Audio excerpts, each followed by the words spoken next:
Beberapa perusahaan menolak pelamar kerja karena BI checking yang buruk.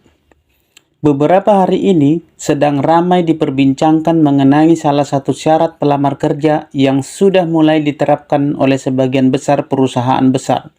Dan kemungkinan ke depannya akan semakin banyak lagi perusahaan yang menerapkan hal tersebut.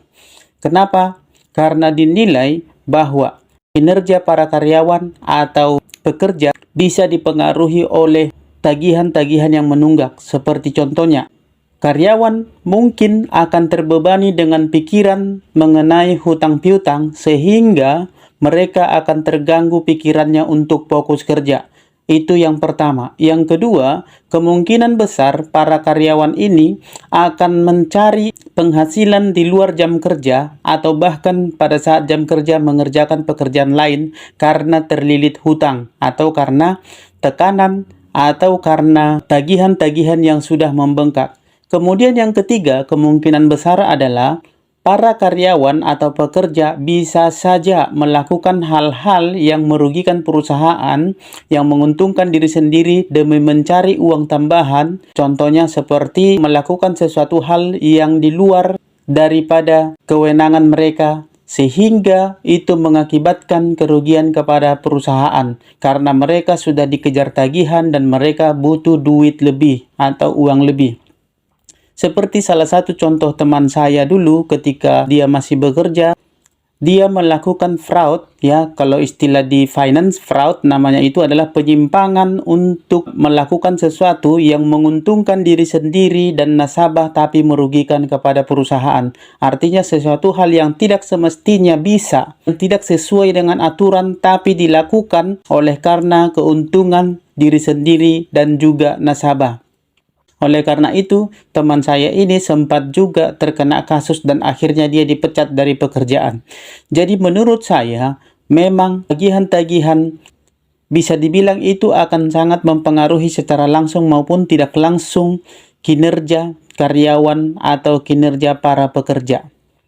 Oleh karena teroran-teroran para debt collectornya yang membuat kita tidak fokus lagi melakukan pekerjaan. Inilah yang akan kita bahas di video kali ini. Selamat berjumpa kembali dengan saya Maro di Maro Channel. Bagi kalian yang menonton video ini, jangan lupa untuk menonton video sebelumnya yang berjudul Tips dan Strategi Supaya Lancar Bayar Angsuran. Videonya sudah saya sematkan di bagian atas halaman daftar video akun ini. Baik, kita lanjut pembahasan kita. Seperti belakangan ini, jagat media sosial sedang diramaikan dengan cuitan beberapa orang pengguna yang mengatakan bahwa ada beberapa orang yang melamar kerja di perusahaan ditolak HRD karena BI checking mereka merah. Bagaimana bisa ditolak kerja karena BI checking? Salah seorang pengguna Twitter mengatakan bahwa kemarin ada hal yang membuat saya terkejut, di mana di tempat saya bekerja ada 5 orang fresh graduate daftar di kantor tempatku bekerja, kelimanya nggak ada yang lolos karena BI checking. Wow, karena BI checking, ya, bukan karena yang lain, tapi karena BI checking. Segera saja cuitan tersebut menjadi viral sehingga mendapatkan 2,5 juta tayangan. Dan cuitan itu dibagikan ke platform media sosial lainnya sehingga semakin viral di mana-mana. Ada tanggapan dari para financial planner tentang orang yang ditolak kerja karena BI checking. Salah satunya adalah seorang financial planner muslim bernama Dewi RD Amelia dan dia telah membagikan pandangannya mengenai hal ini. Dia mengaku prihatin dengan fenomena orang yang tidak bisa diterima kerja karena riwayat hutangnya. Zaman sekarang telat bayar pay later aja udah bisa masuk buku catatan skor kredit slick atau BI checking. Miris banget, kata Deramelia. Niatnya dapat kerja untuk hidup yang lebih baik, malah tersendat karena hal beginian, tambahnya lagi.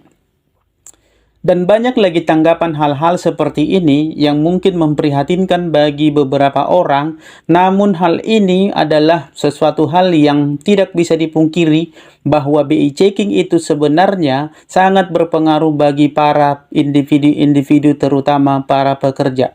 Kenapa saya mengatakan seperti itu? Seperti yang di awal tadi saya sudah mengatakan, sedikit banyaknya teroran debt collector, tagihan yang menunggak atau yang membengkak, dan juga masalah keuangan-keuangan lainnya pasti akan mempengaruhi cara berpikir seseorang, sehingga berpengaruh kepada kinerja seseorang.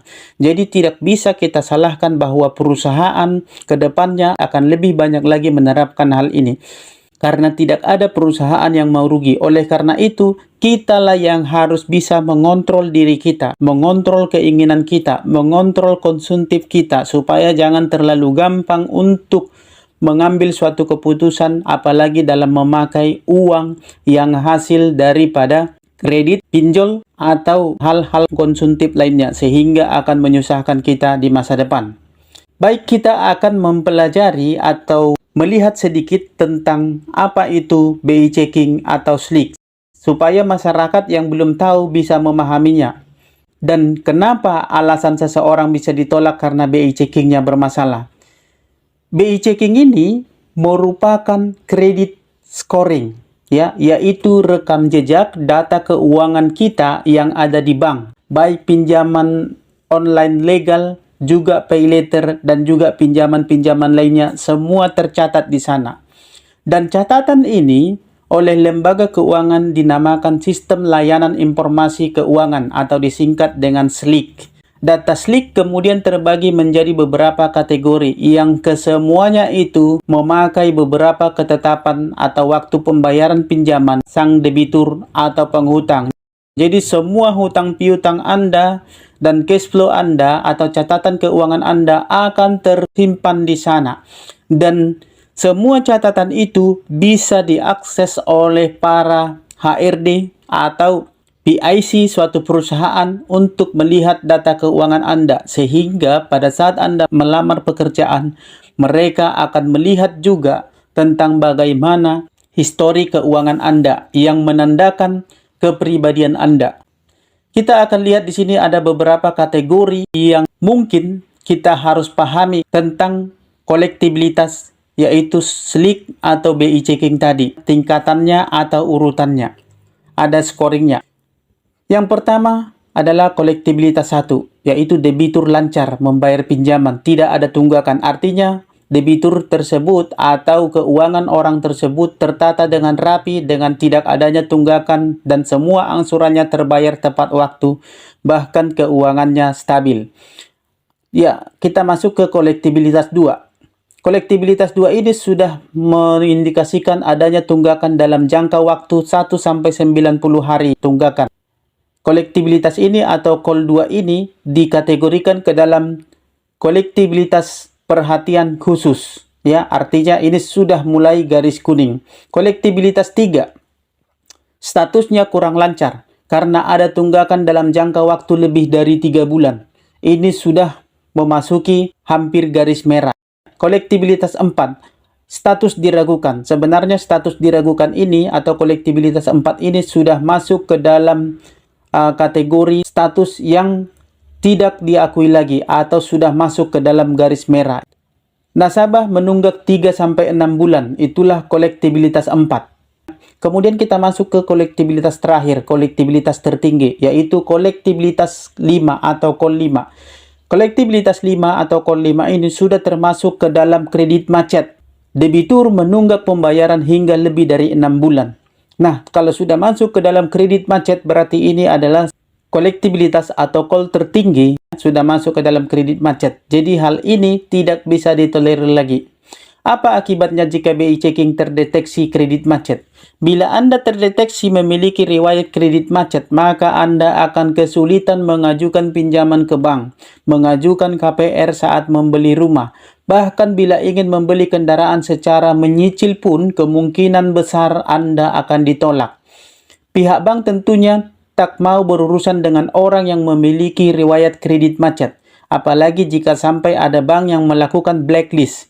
Pastinya hal ini akan lebih menyulitkan Anda lagi saat ini untuk mengurus sesuatu keperluan di lembaga keuangan.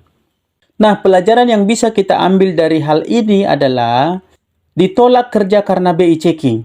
Tentunya kita tidak mau hal serupa terjadi pada diri kita suatu saat nanti atau orang di sekitar kita. Oleh karena itu, berhati-hatilah saat mengajukan pinjaman ke bank atau ke aplikasi pinjol. Pastikan Anda mampu membayarnya dan pastikan keuangan Anda cukup aman untuk membayar cicilan Anda setiap bulannya. Pastikan pembayaran pinjaman Anda tepat waktu agar tidak kena kredit macet atau parahnya lagi di blacklist oleh bank sehingga akan berpengaruh kepada masa depan Anda atau karir Anda di masa depan. Baik, demikian informasi yang bisa saya sampaikan. Marilah kita bijak untuk hati-hati dalam berhutang. Ada beberapa tips yang bisa saya berikan kepada saudara-saudari sekalian. Yang pertama ialah hati-hati dalam berhutang. Pertimbangkan kemampuan diri untuk membayar. Jangan terbuai dengan godaan mendapat uang dalam waktu singkat, persyaratan yang gampang, apalagi lewat pinjol. Namun malah terhalang saat ingin memiliki rumah atau mobil impian Anda akibat BI checking merah, bahkan berpengaruh kepada masa depan karir Anda.